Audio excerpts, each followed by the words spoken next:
everyone, my name is Chelsea and welcome back to my channel. For today's video, I have my August wrap-up.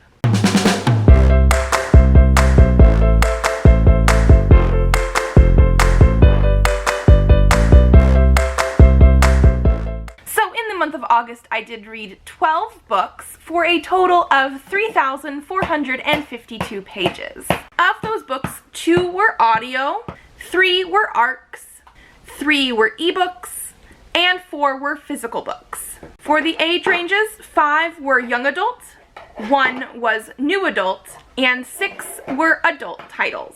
And then for the ratings, I did have 1 DNF, 1 3-star, 4 3.5 stars, 1 4-star, 1 4.5 star, and 4 5-star reads. So overall, I think we did pretty well this month, although I did have quite a high number, in my opinion, of middle-of-the-road type of books.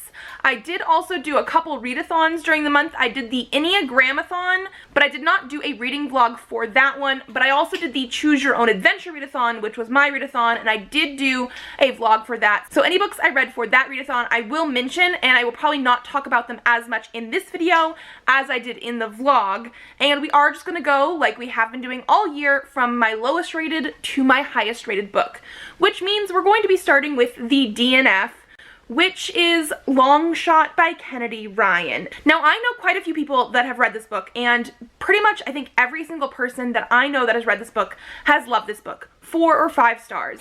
And I knew going in that this was going to be a romance, and it was going to be dark. There was going to be something about, like, abuse in a previous relationship, or I guess in a current relationship, and it wasn't with the hero, but it was with the heroine with a current other, like, boyfriend sort of thing. And I knew that going in, and while those parts did get quite dark, that's not the reason I ended up DNFing it. I do want to say I got about 38% of the way through the book, and since this book is like 400 or 500 pages long, I did get to page, I think it was 177 in this book, so I was almost 200 pages in.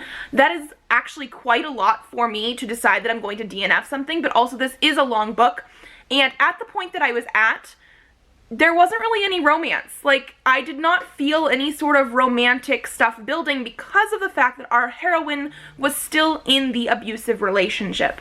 And at the beginning of the book, you don't get to see too much abuse. It definitely grows as it goes. And apparently there will be some rape stuff happening on page later in the book. I didn't even get to that either. The reason that I DNF'd this book is I have come to the conclusion recently that I can't do certain things in books dealing with children and babies. This is not exactly a trigger, like it's not in the same way that people do have triggers, but I guess it is more of a content sensitivity thing for me. It depends on how much of the baby or child is in the book and what is happening to them.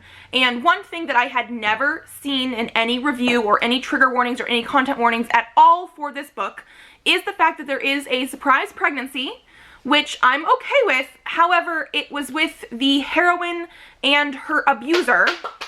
It appears, and we don't know for sure, I mean, it might have said it later in the book, it appears that he might have not been using condoms the correct way and forced her into a pregnancy. She eventually did have a baby, loves her daughter, and one of the things that happened with this is her abuser is using her daughter against her. And I just, like, I was okay with, like, the, yes, this is relationship abuse, but the fact that we're bringing in a child to a situation where it's not exactly child abuse, but it is using the child to abuse somebody else, and this is a baby, like, they are an infant, I could not get past that. That is something that I almost wish people did mention, the fact that there is a baby in there. I had not seen anything anywhere about a baby, and I could not get past that. So in my opinion, from what I was able to read, it did not read like a romance. There might be romance later. I don't know how much of this book is her trying to get out of the abusive relationship or not, but it is not something that I want to continue. I do own the other 2 books on ebook in this series, but it looks like the abuse and like that kind of stuff is not actually a focus in those books, so I think I will probably try those out eventually, but this one for me at least I was not able to continue because of that fact. Moving into my 3-star, the one that I have for this is Seduction by Jamin Eve and Jane Washington. This is the 3rd book in the Curse of the Gods series that I have been buddy reading with Lana from Lore and Lullabies, and this is the lowest rated one that I have done so far. The first 2, I want to say I gave them about 4 stars, and this one just felt almost like it had second book syndrome. It just was not as good. It felt like a book that was probably bridging us from one thing to the next. And we got a little bit more backstory for our main character of Willa, but we also got a ton more questions.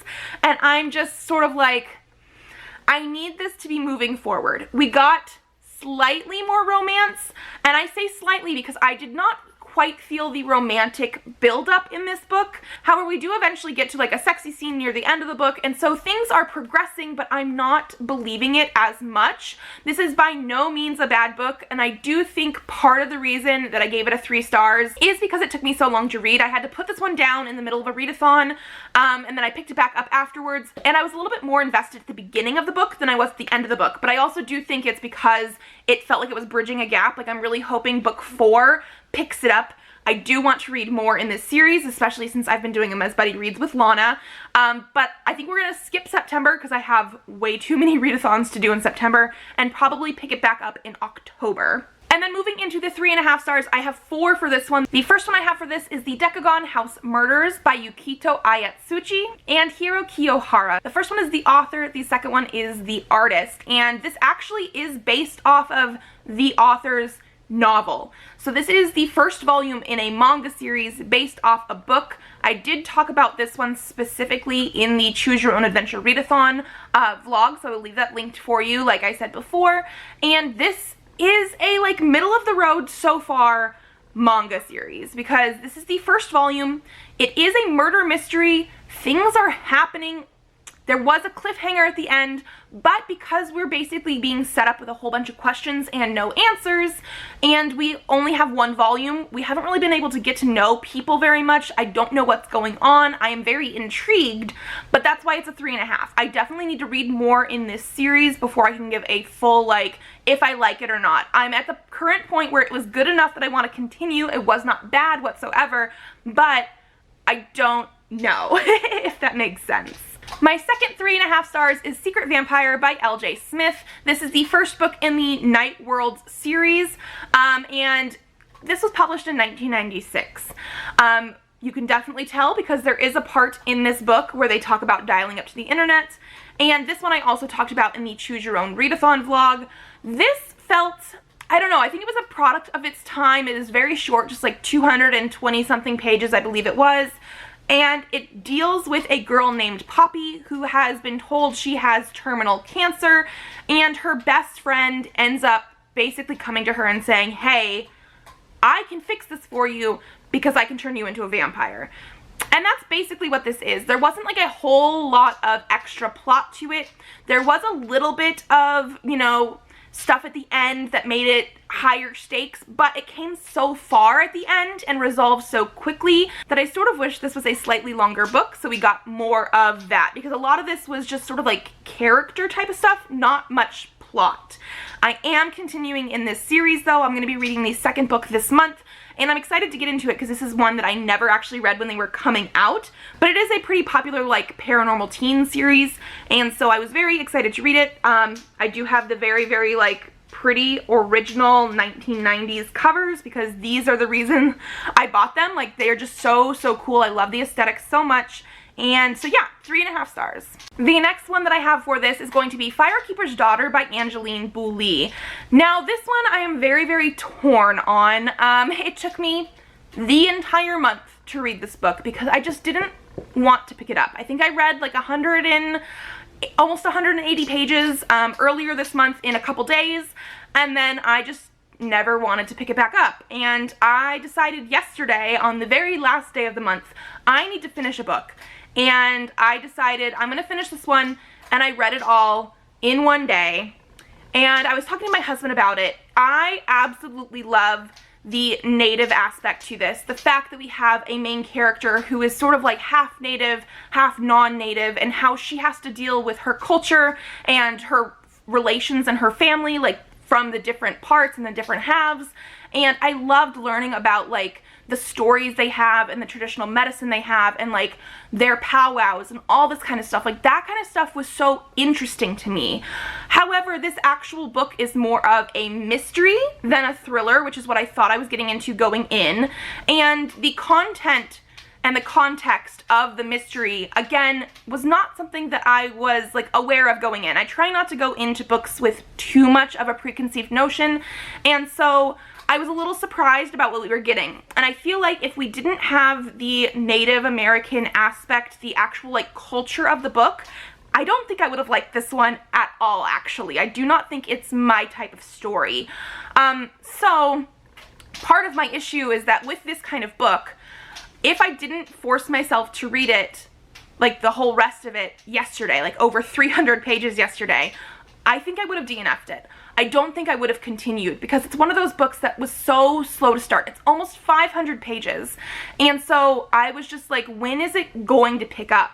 It was taking forever to get to the point. And there was so much like going around like the people there and trying to like not necessarily like sneak around, but trying to not tell people what she was doing and all this kind of stuff. And so like that kind of thing was not my thing. However, I'm giving it 3.5 because I do like certain aspects of it. And once we got to the actual like things are picking up, which is around like 70 or 80% into the book, after that, that stuff really grabbed me and hooked me. But since it was such a long book, it was so far into the book by the time we got there. Like this book was literally just a few pages shy of 500 pages. And so it felt like we took over 300, almost over 400 pages to get going. And so the pacing of it was very, very off for me. However, like I said, I really, really did love the actual like culture aspect. And if that was not in this book, I don't think I would have actually continued with it. So I know a lot of people have loved this book. I'm probably in the minority of this, but it hit some things really, really well for me and hit some things not well at all for me. And then my other 3.5 is One of the Good Ones by Maika and Maritza Mulit. This one is another one that is very, very similar to me. This is one that is another sort of mystery type of book. This has multiple points of view and multiple timelines. I did talk about this one specifically in my Choose Your Own Adventure Readathon vlog, and this one, again, starts off pretty slow. I loved how they were talking about racism and the history of it in America, especially because we do have multiple timelines, and this basically follows a group of sisters. We have the present day timeline with Happy, who is trying to mourn the death of her sister Kezzy. And then we also do have a little bit of Kezzy from before she passes away on her timeline. And like the whole point of this, like One of the Good Ones, is that Kezzy is being branded as one of the good ones, a good black person, because she was standing up for police brutality and all this kind of stuff. And Happy's trying to like reconcile the whole like, why does she have to be a good person in order to be mourned as a person? Like it shouldn't have to be whether you're good or bad, you know, like that kind of thing. And so I really liked that sort of aspect of this. However, again, started off very, very slow. This one I do say I liked a little bit better than Firekeeper's Daughter in the fact that it had a sort of like twist slash revelation quicker. I think it was probably closer to maybe halfway or 60% in the book. I could be mistaken on the exact percentage.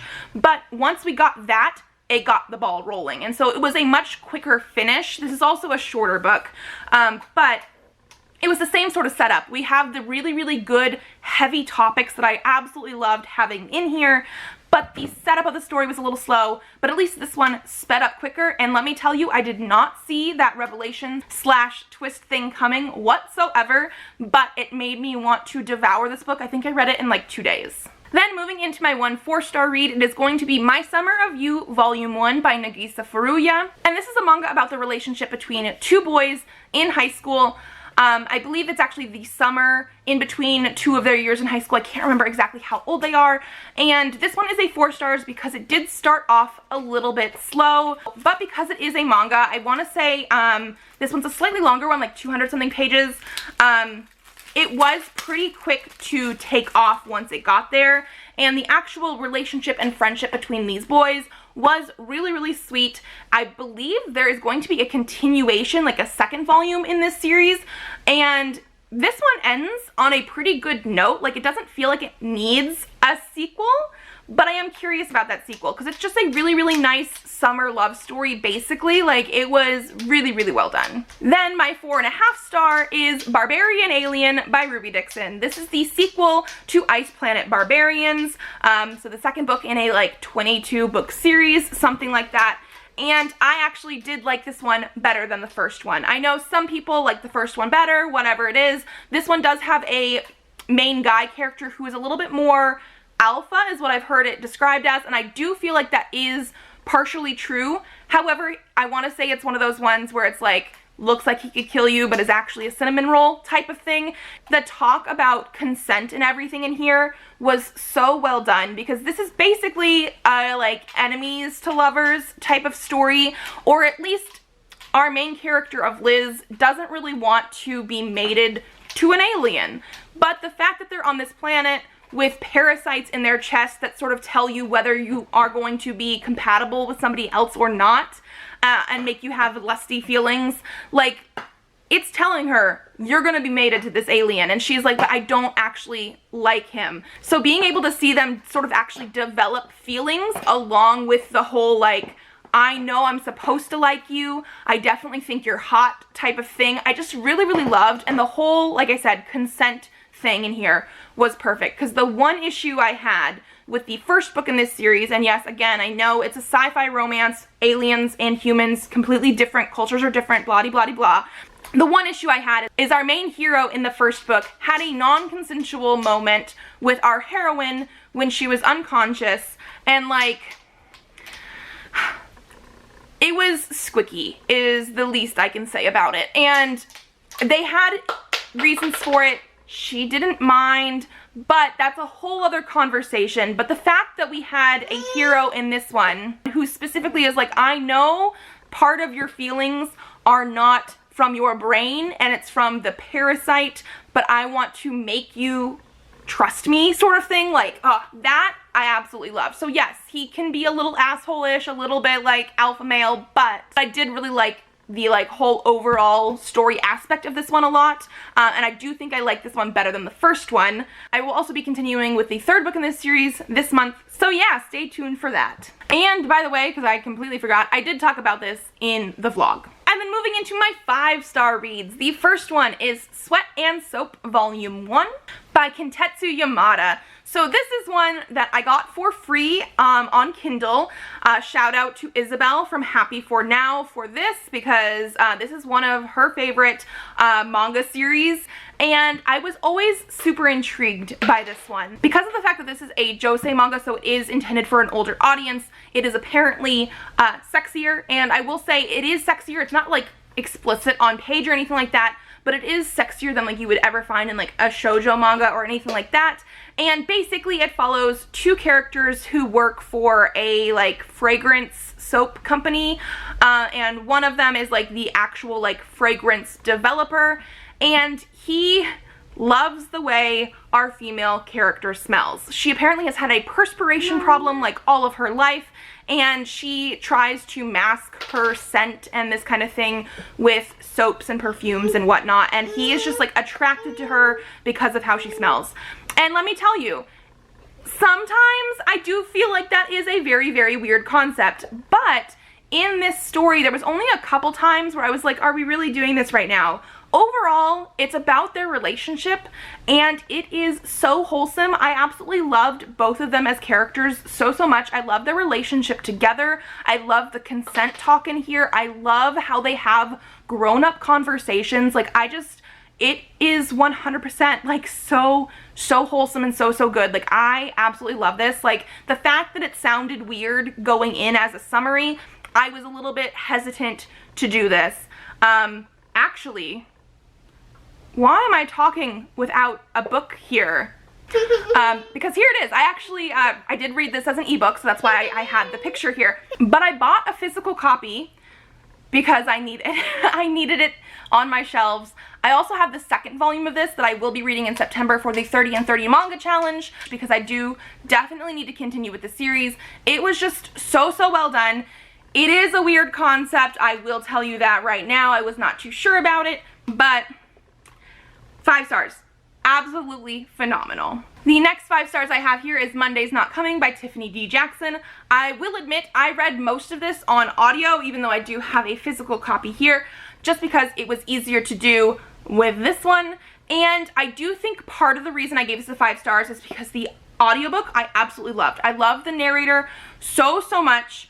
And this is definitely one that is hard-hitting, definitely deals with content warnings for child abuse and that kind of stuff. And there is a formatting type of thing in here that is very confusing until you get further to the end of the book. I still think it is a little bit confusing the way it all pulls together. Like, I would want to reread this eventually in the future, but the actual like emotions it made me feel are so good, and I do feel like the audiobook was just so well done. But basically this follows our main character of Claudia, whose best friend is Monday, and after summer vacation, where she has been, I think, at her grandmother's house or something like that, she comes back and is expecting to go to school with Monday, but Monday never shows up. And so it's about her trying to figure out like where Monday currently is. And so yeah, very hard-hitting. Be prepared for that. Little bit confusing in the actual like formatting of it until you get further into the book, but I do suggest the audiobook as well, because I just think the actress in there, the voiceover artist, I don't know exactly what they call them for audiobooks, but phenomenal. Very well done. Then my next 5 stars I have here is Dusk or Dark or Dawn or Day by Shauna Maguire. This is a novella by Shauna Maguire, and this is a standalone. It is not connected to any of her other work. Very short. I think I read this in 2 days technically, because I think I was going to read it in 1 day but got very tired. But this is a very intriguing story. I didn't know much about it going in, and Presley didn't let me read the back of it to you guys during our TBR stuff because he took it from me. But basically it says, when her sister Patty died, Jenna blamed herself. When Jenna died, she blamed herself for that too. This is a ghost story. I didn't even know that going in. It's a ghost story. Our main character is Jenna, and she has been dead for 30-40 years, something like that. And it's a very unique type of ghost story. She works at a suicide hotline, talking to people on the phone. She rescues senior cats and lets them live out the rest of their days at her apartment. And the concept of ghosts and how the paranormal ghosty stuff work in here are very unique. And I just really loved it. But basically, Jenna is very interesting. The concept of ghosts are very interesting, but also the ghosts in New York where Jenna is living start to disappear, and she has to take it upon herself to sort of figure out what is going on. And I do think this one on Goodreads has lower reviews than some of Shauna Maguire's other books, but I just fell in love with this. I loved how sort of weird it was. Like, it wasn't anything like overly action-packed or anything like that, but the whole concept of how the ghosts and stuff work in this world really did it for me. I would actually love to see more books in this world, even though I know this is a standalone. But I just really enjoyed it. I mean, come on, you have a ghost who wants to help people, works at a suicide hotline, and has, like, I think at the time that we're in this book, like 6 or 7 elderly cats at her apartment. Like, that's my kind of girl. And then my last book and my favorite of the month is going to be Written in the Stars by Alexandria Bellafleur. So this is an adult sapphic romance. It's partially based on Pride and Prejudice. Not exactly, and I don't read Jane Austen, so I actually don't know how much it is or not, but the names for sure are based on that. And this is like a fake dating type of romance. It starts off with our 2 female main characters going on a blind date, basically getting off to a horrible start. And one of them was set up by her brother, and he's like adamant that she needs to get out in the world and start dating.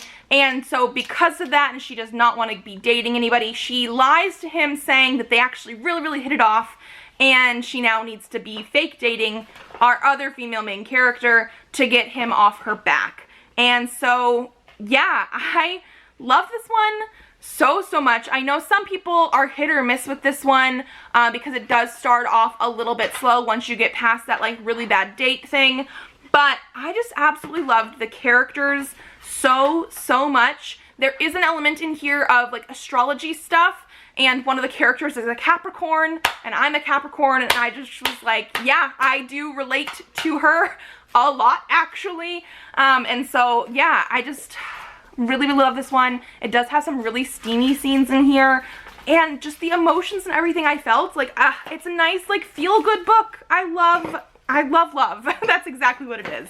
This was so good. I need to read more from this author because I believe there are companion novels set in this world. And that is everything for August. All 12 books that I read. What was your favorite book in August, or have you read any of these ones, and what did you think? Subscribe to this channel if you would like to see more videos. I do have videos up Tuesdays and Thursdays, so I will see you then. Bye!